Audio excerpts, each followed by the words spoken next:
स्थायी या अस्थायी रूप से रहता है। क्या रहता है? अस्थायी या अस्थायी रूप से, ठीक है, दोनों रूप से रहता है। तो इस प्रकार के जीव को हम लोग कहते हैं परजीवी जीव कहते हैं। तो इसमें क्या, अब हम लोग चर्चा करते हैं अगला पर। देखिए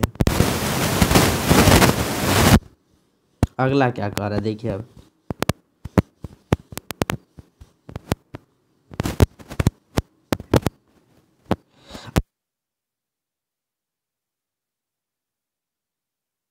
स्वयं तैयार करता है। क्या करता है? स्वयं तैयार करता है, तैयार करता है। तो वह क्या कहलाता है? स्वपोषी कहलाता है, स्वयं तैयार करता है। जैसे कि आ जाएगा हरे पेड़ पौधा, हरे पेड़ पौधा, ठीक है, क्या आ जाएगा? हरे पौधा। यह क्या है? स्वपोषी अर्थात अपना भोजन स्वयं तैयार करता है। तो इसीलिए इसे क्या कहा जाता है? स्वपोषी कहा जाता है। अब देखिए इसके बाद की परपोषी क्या है, यह सब तो हम लोग जान गए। अब देखिए परपोषी के बारे में।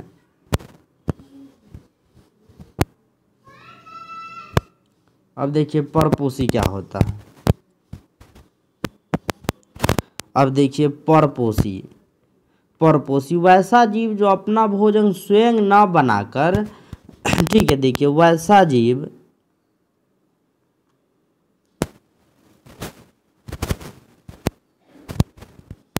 अब देखिए यह जो परपोषी होता है अपना भोजन स्वयं नहीं बनाता है, किसी दूसरे जीव से क्या करता है? प्राप्त करता है। कौन? तो यह परपोषी। देखिए यह परपोषी है, अपना भोजन स्वयं नहीं बनाता है, अपना भोजन स्वयं नहीं बनाता है, स्वयं तैयार नहीं, किसी अन्य जीव पर आश्रित रहता है, स्वयं तैयार नहीं करता है। ठीक, स्वयं तैयार यह क्या करता है? नहीं करता, नहीं करता है। किसी अन्य जीव पर यह क्या रहता है? आश्रित रहता है। जैसे कि बाघ, मनुष्य, क्या है? मनुष्य, यह सब क्या आ जाएगा? परपोषी आ जाएगा। जब बाघ हो जाएगा फिर क्या आ गया? मनुष्य आ गया, तो यह सब क्या आ जाएगा? परपोषी जीव आ जाएगा। या फिर सभी स्तनधारी जीव वह क्या आ जाएंगे? वह हो जाएंगे परपोषी, अपना भोजन स्वयं नहीं तैयार करता है, किसी अन्य जीव पर क्या रहता है? आश्रित रहता है। तो इन सबों के बारे में हम लोग क्या कर लिए? पढ़ लिए। तो वैसा पौधा जो सड़ी गली चीज़ों पर क्या रहता है? आश्रित रहता है, तो वह क्या कहलाता है? तो मृत जीवी पौधा कहलाता है, यानी कि एक का आंसर ख होगा। अब देखिए दूसरा क्वेश्चन पर, दूसरा कह रहा है कि स्वपोषी भोजन के लिए क्या क्या आवश्यक है? तो स्वपोषी भोजन के लिए 4 घटक आवश्यक है। अब देखिए कौन कौन है? 4 घटक क्या होते हैं? आवश्यक होते हैं, आवश्यक है। अब देखिए कौन कौन है वो 4 घटक।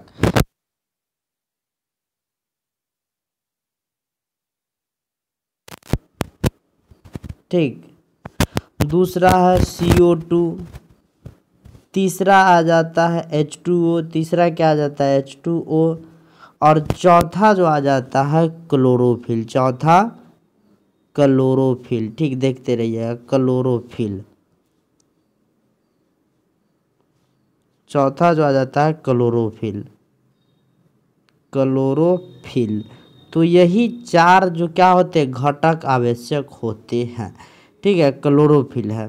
तो यह 4 घटक, तो यहाँ पे देखिए दे रखा है हम लोगों के पास कि क्या क्या दे रखा है कि स्वपोषी भोजन के लिए आवश्यक क्लोरोफिल है, सूर्य के प्रकाश है, H2 और CO2 तीनों है, और इनमें से सभी, तो इनमें से क्या होगा? सभी। पहला देखिए सूर्य के प्रकाश, दूसरा क्या है? CO2 है, तीसरा देखिए H2O है, और चौथा क्या है? क्लोरोफिल। तो यानी कि स्वपोषी भोजन के लिए 4 घटक आवश्यक है। सूर्य के प्रकाश है, क्लोरोफिल है, CO2 है, और H2O है। तो इनमें से क्या हो जाएगा? सभी इसका आंसर हो जाएगा, इनमें से सभी हो जाएंगे इसके आंसर। ठीक, देखिए पहला का तो ख, दूसरा का इनमें से सभी, अर्थात घ आंसर क्या होगा? सही होगा। अब देखिए अगला क्या कहता है, इनमें से कौन प्रकाश संश्लेषी अंगक है? अब देखिए हरित लवक को प्रकाश संश्लेषी अंगक कहा जाता है, हरित लवक को प्रकाश संश्लेषी अंगक कहा जाता है, प्रकाश संश्लेषी अंगक कहा जाता है, अंगक कहा जाता है, ठीक है, अंगक कहा जाता है, अंगक कहा जाता है। किसको? तो हरित लवकों को प्रकाश संश्लेषी अंगक कहा जाता है। तो इसका आंसर क्या हो जाएगा? क आंसर हो जाएगा, ठीक, क्या हो जाएगा आंसर? क आंसर। हरित लवक को क्या प्रकाश संश्लेषी अंगक कहा जाता है। तो क आंसर क्या होगा? सही होगा। अब क्या वायुमंडल में CO2 की कितनी मात्रा है? तो वायुमंडल में जो CO2 की मात्रा है, CO2 की मात्रा 0.03% है। कितना है? 0.03% है, ठीक। अगला क्वेश्चन पर चर्चा करते हैं। पांचवा में कह रहा है कि प्रकाश संश्लेषण प्रक्रम में निम्नलिखित में क्या नहीं होता है। अब देखिए प्रकाश संश्लेषण का एक समीकरण आता है, जैसे कि 6CO2 plus 6H2O sign off gives, ऊपर आ जाता है H न्यू, सूर्य के प्रकाश, ठीक है। अब यह बनाता है जो C6H12O6, क्या बनाता है? C6H12O6 अब प्लस 6O2, यह क्या आ गया? प्रकाश संश्लेषण का सूत्र है, ठीक, समीकरण में है। अब पहला कहता है पानी का टूटना, कह रहा क्या नहीं होता है। तो पानी यहाँ पे टूट रहा है और किस में बदल रहा है? तो ग्लूकोज में बदल रहा है। किस में? ग्लूकोज में बदल रहा है। पानी टूटकर किस में बदल रहा है? ग्लूकोज में। यह जो बना है ग्लूकोज C6H12O6, ठीक है, C6H12O6, यह क्या? ग्लूकोज बना है। अब देखिए पानी तो टूटकर ग्लूकोज। दूसरा CO2 का मुक्त होना, यहाँ पे मुक्त कौन हो रहा है? O2 गैस मुक्त हो रहा है, CO2 मुक्त नहीं हो रहा है, अर्थात ख आंसर क्या होगा? नहीं होगा, ख गलत है।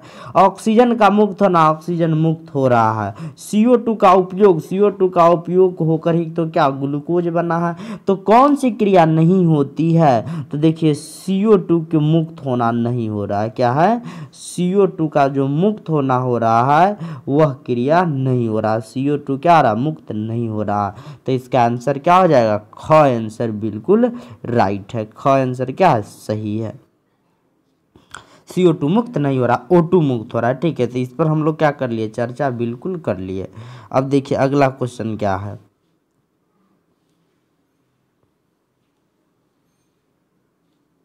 अब देखिए अगला क्वेश्चन क्या कह रहा है। अब देखिए अगला कह रहा है इनमें से किसके द्वारा अमीबा अपना भोजन अधिग्रहण करता है। इनमें से किसके द्वारा? तो देखो अमीबा जो अपना भोजन अधिग्रहण करता है कूटपाद द्वारा। अमीबा अपना भोजन कूटपाद द्वारा ग्रहित करता है। किसके द्वारा? कूटपाद द्वारा। अब देखो यह कूटपाद द्वारा अपना भोजन ग्रहण करता है, ठीक है, ग्रहण करता है। अमीबा अपना भोजन किसके द्वारा ग्रहण करता है? तो कूटपाद के द्वारा। अब देखो यहाँ पे इस प्रकार होता है अमीबा का साइज। देखो यहाँ पे इसको हम क्या कर रहे हैं? बना रहे हैं। अब देखो इस प्रकार अमीबा का आकार इस प्रकार का होता है, ठीक है। अगर यहाँ पे भोजन रहे, इसको हम हरा कलर से, अब देखो यहाँ पे भोजन रहता है तो अमीबा जो होता है धीरे धीरे कूटपाद का निर्माण कर तेजी से बढ़ता जाता है और इस भोजन को क्या कर लेता है? घेर लेता है। इस भोजन को क्या कर ले? घेर लिया। धीरे धीरे इनके जो यह जो इसको मिटा दो सबसे पहले। धीरे धीरे जो होता है यह कूटपाद के जो सिरा होता है यह और यह आपस में जुट करके भोजन राजधानी का निर्माण करता है और इस प्रकार अपना भोजन क्या करता है? अमीबा प्राप्त कर लेता है। अमीबा में भोजन अधिग्रहण के लिए कोई विशेष अंग नहीं होता है। जब भोजन अमीबा के बिल्कुल समीप रहता है तब अमीबा भोजन के चारों ओर कूटपादों का निर्माण करता है। किसका निर्माण? कूटपाद। धीरे धीरे कूटपाद के सिरे और पार्श्व आपस में जुड़कर एक भोजन राजधानी निर्माण करता है। क्या निर्माण करता है? भोजन रसधानी का निर्माण करता है और इस प्रकार अपना भोजन क्या करता है? प्राप्त करता है। तो अमीबा अपना भोजन क्या होता है? कूटपादों द्वारा प्राप्त करता है। किसके द्वारा प्राप्त करता है? तो कूटपाद द्वारा। इसका आंसर क्या लिख दिए? अमीबा अपना भोजन कूटपाद द्वारा क्या करता है, प्राप्त करता है।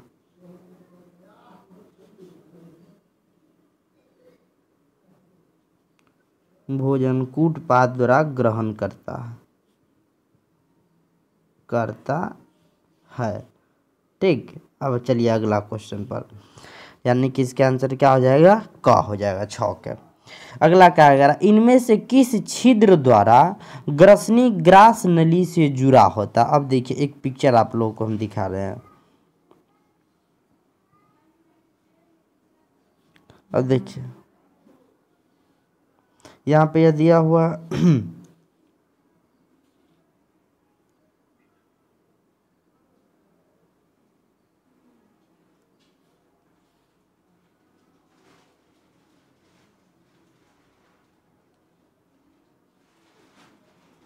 अब देखिए यहाँ पे इसको हम जूम कर रहे हैं।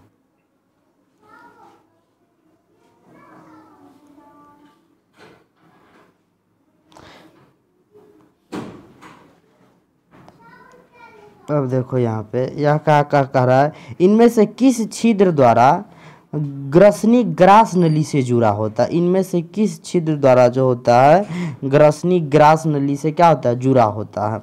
अब देखो यहाँ पे यह क्या है, ग्रसनी है। ठीक, यहाँ पे देखो ग्रसनी है, इसको थोड़ा बगल कर देते हैं, इसको ऊपर थोड़ा भी कर देते हैं।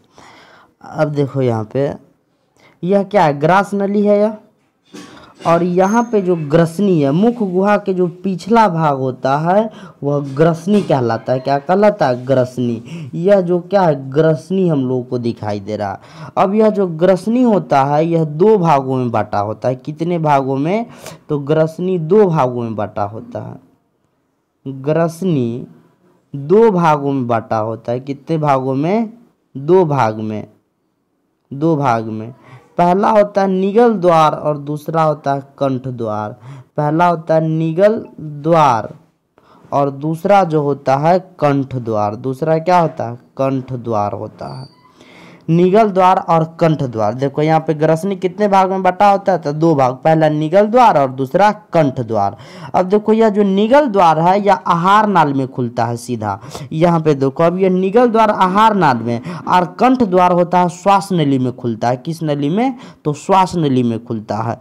अब देखिए यहाँ पर इस सब पर क्या करते हैं, चर्चा करते हैं। तो अब देखिए यहाँ पे तो किस छिद्र द्वारा ग्रसनी ग्रास नली से जुड़ा होता है, तो इसका जो आंसर हो जाएगा निगल द्वार के द्वारा। किसके द्वारा, निगल द्वार के द्वारा ग्रसनी ग्रास नली से क्या होता है, जुड़ा होता है। निगल, यह जो कंठ द्वार होता है यह श्वास नली में खुलता है। किस में खुलता है, तो श्वास नली में खुलता है। श्वास नली में खुलता है। निगल द्वार जो होता है आहार नाल में खुलता है। किसमें, आहार नाल में। और यही ग्रास नली में खुलता है। किसमें, जो ग्रास नली में खुलता है। ठीक है, ग्रास नली में।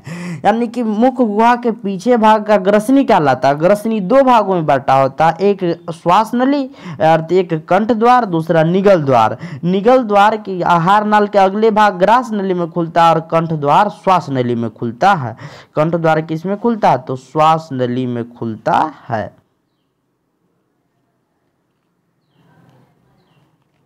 अब देखिए अब हम लोग चर्चा करते हैं अगला प्रश्न पर। अगला प्रश्न क्या कहता है, तो इसका जो आंसर हो जाएगा वह क्या हो जाएगा, क आंसर। अब देखिए ग्रहणी भाग किसका है, कह रहा है ग्रहणी किसका भाग है। 8 में कह रहा है कि ग्रहणी किसका भाग है। अब देखिए हम एक पिक्चर और लाते, उसी पिक्चर को क्या करते हैं आप लोगों को दिखाते हैं। अब देखिए यही पिक्चर है। अब देखिए यह जो ग्रहणी है यहाँ पे दिखाई दे रहा है, यह ग्रहणी है। अब देखिए यह जो दिखाई दे रहा है यह क्या है, ग्रहणी है।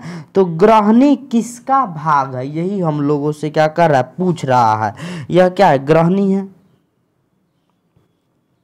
अब देखिए यहाँ पे तो यह तो ग्रहणी आप लोगों को दिखाई दे रहा है। अब कह रहा है कि ग्रहणी किसका भाग है, ग्रहणी या भाग किसका है।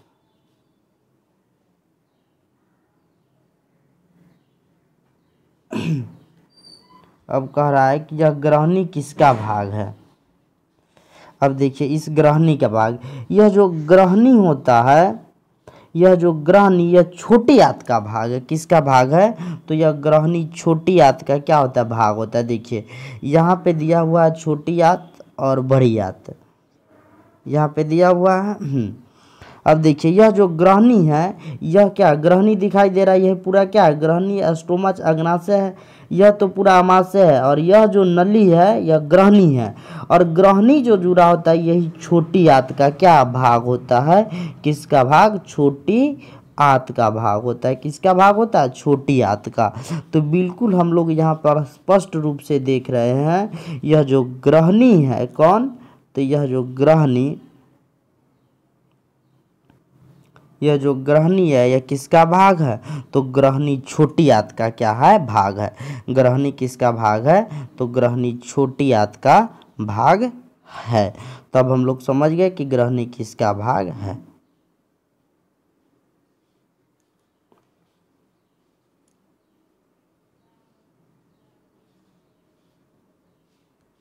चलते अब हम लोग अगला क्वेश्चन पर देखिए।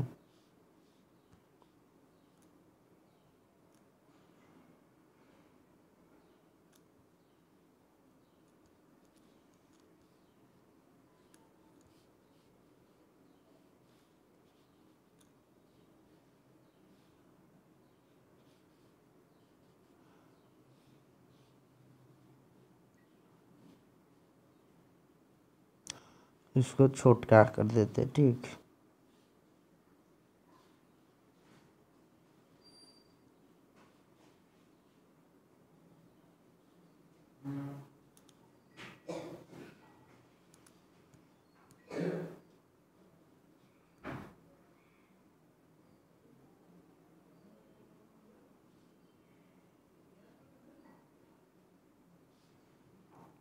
तो बिल्कुल समझ गए अब हम लोग कि ग्रहणी किसका भाग है। तो ग्रहणी जो है छोटी आंत का भाग है। आंसर क्या हो जाएगा? क आंसर क्या? बिल्कुल सही है, ठीक है। क आंसर क्या है? ग्रहणी किसका भाग है? तो ग्रहणी छोटी आंत का भाग है, ठीक। तो ये हम लोग समझ गए। चलते हैं अगला क्वेश्चन पर। अगला क्या कह रहा है कि प्रकाश संश्लेषण में बने ग्लूकोज अणु के निर्माण में कौन ऑक्सीजन उपयोग होता है? जो प्रकाश संश्लेषण यहाँ पे हम सूत्र लिखे थे कि 6CO2, ठीक, लिखे थे अभी से पहले कि 6CO2 प्लस 6H2O, ठीक, sign off gives C6H12O6 plus होता है O2। यह जो बनता है यह क्या बनता है? ग्लूकोज बनता है। क्या बनता है? तो यह ग्लूकोज बनता है, ग्लूकोज बनता है। यह क्या? ग्लूकोज। अब यहाँ पे देखिए, यहाँ पे H न्यू सूर्य के प्रकाश 6CO2, तो क्या प्रकाश संश्लेषण में बने ग्लूकोज अणु के निर्माण में कौन सा ऑक्सीजन उपयोग होता है, अर्थात किसका ऑक्सीजन उपयोग होता है? तो जल के ऑक्सीजन का क्या होता है? उपयोग होता है। किसके ऑक्सीजन का? क्योंकि 6 अणु क्या इसका ऑक्सीजन का है, तो यहाँ पे जल के क्या होता है? ऑक्सीजन का उपयोग होता है। आंसर जो हो जाएगा वह ए आंसर क्या है? सही है। और यहाँ पर देखिए, यहाँ जो कार्बन है यह ग्लूकोज बनाने में सहायक होता है, ठीक। तो ठीक, इसको हम क्या करते हैं? मिटाते हैं। चलते हैं अगला क्वेश्चन पर। अगला क्वेश्चन पर तो इसका आंसर क्या हो जाएगा? ए। 10वां में क्या कह रहा है? 10वां किनके द्वारा अमीबा में भोजन का अंत ग्रहण होता है? अभी पढ़े थे कूटपाद के द्वारा, ठीक। किससे? कूटपाद। अगला क्वेश्चन चलिए। मनुष्य का प्रमुख उत्सर्जी अंग कौन है? तो उत्सर्जी अंग जो क्या है? वृक्क है। क्या है? वृक्क है। वृक्क एक प्रकार का उत्सर्जी अंग है। क्या है? उत्सर्जी अंग है, ठीक। उत्सर्जी अंग है वृक्क। क्या है? वृक्क उत्सर्जी अंग है एक प्रकार का, ठीक। अगला क्वेश्चन देखिए अब क्या कह रहा है। तो इसका आंसर क्या हो जाएगा? सी आंसर हो जाएगा। अब देखिए अगला क्या कह रहा है। वृक्क की क्रियात्मक इकाई को क्या कहते हैं? तो नेफ्रॉन कहते हैं। यानी कि वृक्क के नेफ्रॉन के कार्यात्मक एवं संरचनात्मक इकाई जो वृक्क कहलाती है, वृक्क के जो संरचनात्मक एवं क्रियात्मक इकाई क्या कहलाते हैं? नेफ्रॉन। और एक होता है न्यूरॉन। अब देखिए न्यूरॉन, तो तंत्रिका ऊतक के संरचनात्मक एवं क्रियात्मक इकाई को न्यूरॉन कहते हैं। तंत्रिका ऊतक के तंत्रिका ऊतक के संरचनात्मक एवं क्रियात्मक इकाई को न्यूरॉन कहते हैं और वृक्क के संरचनात्मक एवं क्रियात्मक इकाई को नेफ्रॉन कहते हैं। क्या कहते हैं? तो नेफ्रॉन कहते हैं। तो इसका जो आंसर हो जाएगा वह बी आंसर हो जाएगा। क्या होगा? बी आंसर हो जाएगा। ठीक, चलते हैं अगला क्वेश्चन पर।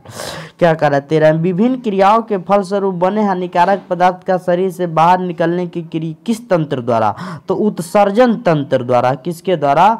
उत्सर्जन तंत्र द्वारा। क्या होता है? उत्सर्जन तंत्र द्वारा। यानी कि हमारे शरीर में बने अपशिष्ट पदार्थों का शरीर से बाहर निकलने की क्रिया को ही उत्सर्जन तंत्र कहते हैं। पाचन तंत्र एक वैसी प्रक्रिया जिसमें भोजन का पाचन होता है, वही पाचन तंत्र। तंत्रिका तंत्र जिसके द्वारा हम किसी भी इस संवेदना का ग्रहण कर सकते हैं, वह तंत्रिका तंत्र का। परिसंचरण तंत्र में होता है रक्त का एक स्थान से दूसरे स्थान तक परिवहन होता है। तो इसका जो आंसर हो जाएगा कि विभिन्न क्रियाओं के फलस्वरूप शरीर में बने हैं सारे हानिकारक पदार्थ का शरीर से बाहर निकलने की जो क्रिया होती है वह क्या कहलाती? तो वह उत्सर्जन तंत्र कहलाती है। इसका 13 का आंसर डी हो जाएगा। 14 में देखिए, मनुष्य में वृक्क एक तंत्र भाग है जो किसका भाग है? तो जो वह उत्सर्जन से जुड़ा हुआ है। वृक्क जो होता है उत्सर्जन से जुड़ा होता है। वृक्क उत्सर्जन से जुड़ा होता है। अभी पर है कि उत्सर्जन देखिए यहाँ पे दिया वृक्क की क्रियात्मक इकाई को नेफ्रॉन और मनुष्य में प्रमुख उत्सर्जन कौन है? वृक्क है। तो यहाँ पर भी होगा मनुष्य के वृक्क एक तंत्र भाग है जो संबंधित है उत्सर्जन से। अगला क्वेश्चन देखिए क्या कह रहा है? पौधे में जाइलम किसके लिए उत्तरदायी होते हैं? अब देखिए पौधे में दो कोशिका होते हैं, एगो दारू एगो बास्ट। जाइलम को कहते हैं दारू और फ्लोएम को कहते हैं बास्ट। फ्लोएम को क्या कहते हैं? बास्ट। फ्लोएम को क्या कहते हैं? बास्ट कहते हैं। एक दारू दूसरा बास्ट। यह जाइलम जल को क्या करता है? पौधों में एक स्थान से दूसरे स्थान तक ले, और फ्लोएम खाद्य पदार्थ का स्थानांतरण में भाग लेता है। तो दारू जो होता है यह जल के संवहन में क्या लेता है? भाग लेता है। तो बिल्कुल हम लोग क्या कर गए? समझ गए कि जाइलम क्या होता है? जल के संवहन में भाग लेता है। 16 में कह रहा है कि सजीव के शरीर में ऊर्जा का सिक्का किसे कहा जाता है? अब देखिए एटीपी को कहा जाता है। किसको कहा जाता है? एटीपी को। इसका जो फुल नाम है एडिनोसिन। क्या होता है इसका फुल नाम? Adenosine triphosphate. क्या होता है? Adenosine, ADENOSINE, adenosine triphosphate. Phosphate, इसको लिख लीजिएगा। Adenosine triphosphate, PHOS phosphate. इसको क्या करते हैं? थोड़ा लंबा लिखते हैं। अब देखिए यह क्या मेन है? ATP का सूत्र। ठीक है, पूछता है। अब देखिए ATP का जो सूत्र होता है एडिनोसिन, देखिए ADENOSINE, adenosine triphosphate. Adenosine triphosphate. ठीक है, एडिनोसिन ट्राइफॉस्फेट। ATP का यही क्या होता है? सूत्र होता है एडिनोसिन ट्राइफॉस्फेट। अब इसका आप लोग समझिए कि थोड़ा इसका जो सूत्र जो होता है वह सूत्र होता है C10। H जो होता है H होता है 16, C10H16। उसके बाद होता है N5, O जो होता है 13 और P होता है 3। यह इसका क्या है? जो C10 है, C10H16 N5 O13, O कितना है? 13 और P3। यह एडिनोसिन ट्राइफॉस्फेट का यह रासायनिक सूत्र है। तो सजीवों में किस ऊर्जा का सिक्का कहा जाता है? किसे? तो ATP को, एडिनोसिन ट्राइफॉस्फेट को ऊर्जा का सिक्का कहा जाता है। तो इसका जो आंसर क्या हो जाएगा? ए हो जाएगा, ATP हो जाएगा। इसको नोट कर लीजिएगा। चलते हैं अगला पर। अगला कह रहा है कि श्वास लेते समय में डायफ्राम की स्थिति क्या होती है? तो डायफ्राम चपट जाता है, चपटा हो जाता है। कैसा हो जाता है? तो डायफ्राम जो होता है यानी कि सांस लेते समय डायफ्राम जो होता है चपटा हो जाता है। तो इसका जो आंसर क्या हो जाएगा? ए आंसर हो जाएगा। ठीक है, आंसर ए होगा। ठीक है, क्या चपट जाता है अर्थात चपटा हो जाता है। अगला क्या कर रहा है 18 में, कूपिका में गैस का आदान प्रदान किस विधि द्वारा होता है। किसमें, कूपिका में गैस का आदान प्रदान किस विधि द्वारा। अब देखिए पूछा कि सर जी कूपिका क्या होता है। अब देखिए कूपिका इसी को लाते हैं। अब देखिए यही क्या है, कूपिका है। यहाँ पे देखिए इसमें नहीं दिया हुआ है कूपिका, वह मनुष्य के श्वसन तंत्र से जुड़ा है कूपिका प्रश्न, ठीक है। तो कूपिका जो होता है इस प्रकार का होता है। देखिए कूपिका का हम फिगर ऐसे बना देते हैं, चाहे ढूंढते हैं कहीं रुके।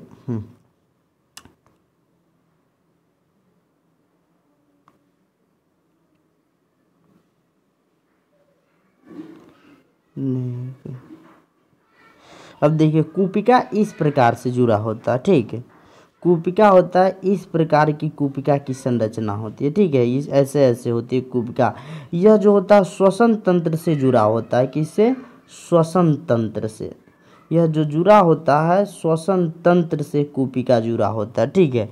यही कूपिका है, क्या है, कूपिका, कूपिका। अब देखिए यह जो कूपिका में होता है गैस का आदान प्रदान विसरण क्रिया द्वारा होता है। कौन सी क्रिया द्वारा, तो कूपिका में गैस का आदान प्रदान जो होता है वह विसरण क्रिया द्वारा, अर्थात इसी को हम लोग कहते हैं डिफ्यूजन।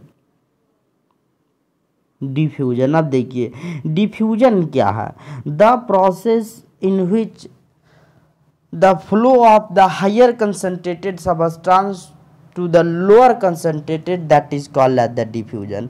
या फिर the net spontaneous flow of substance from a higher concentration to the lower concentration is called diffusion.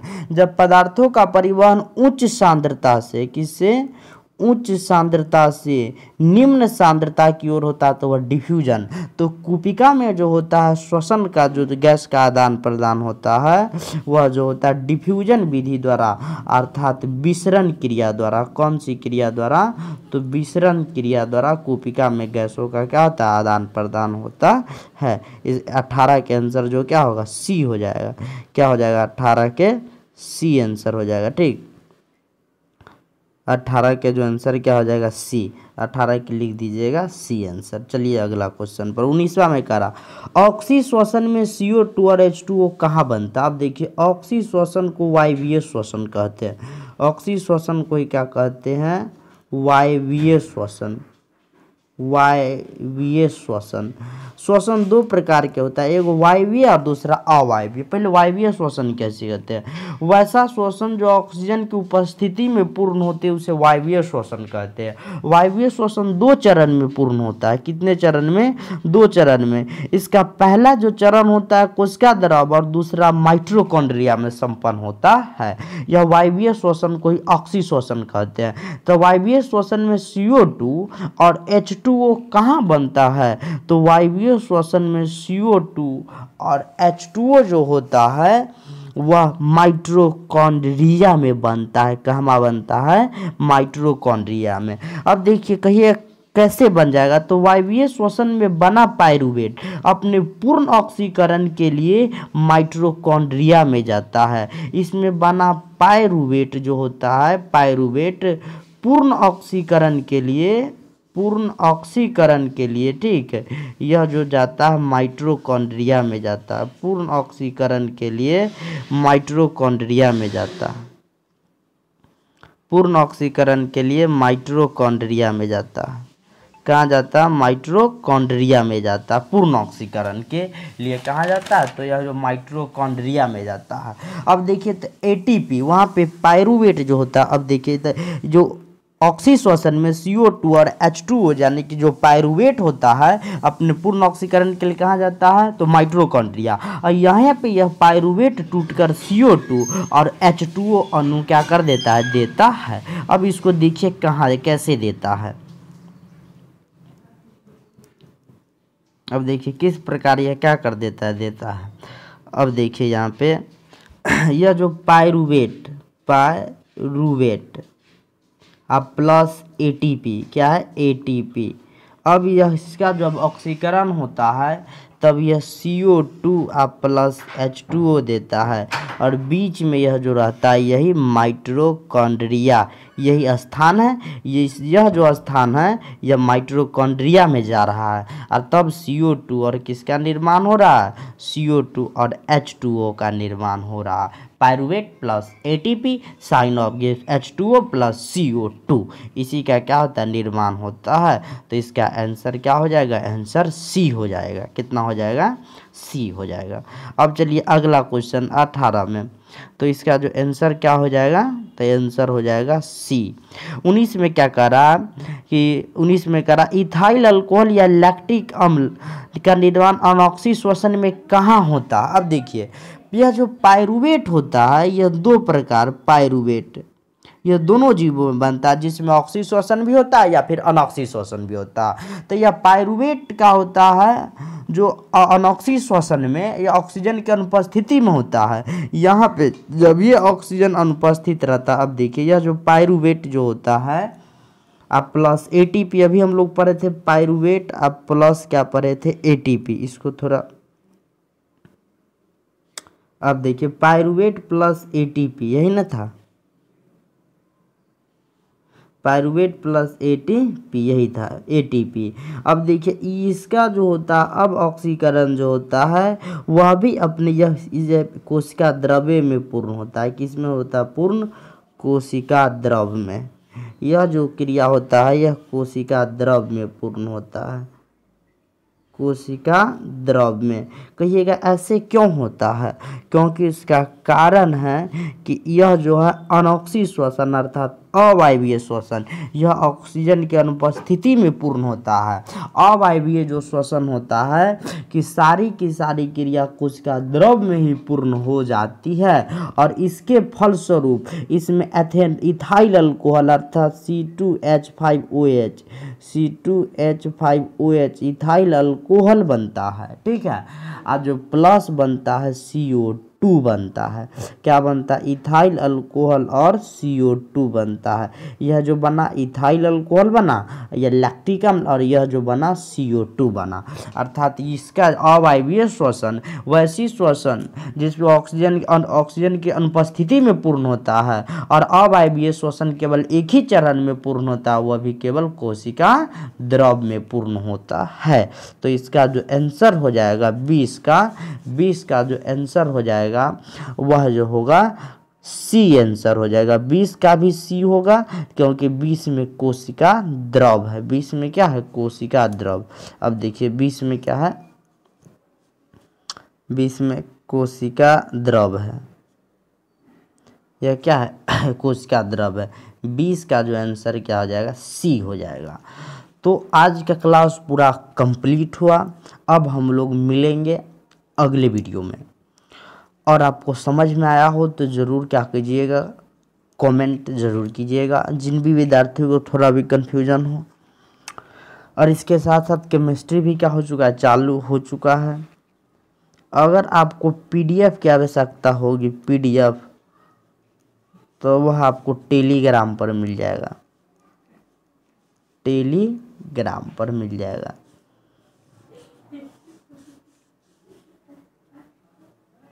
Telegram search कीजिएगा राजबत्ती एकेडमी से।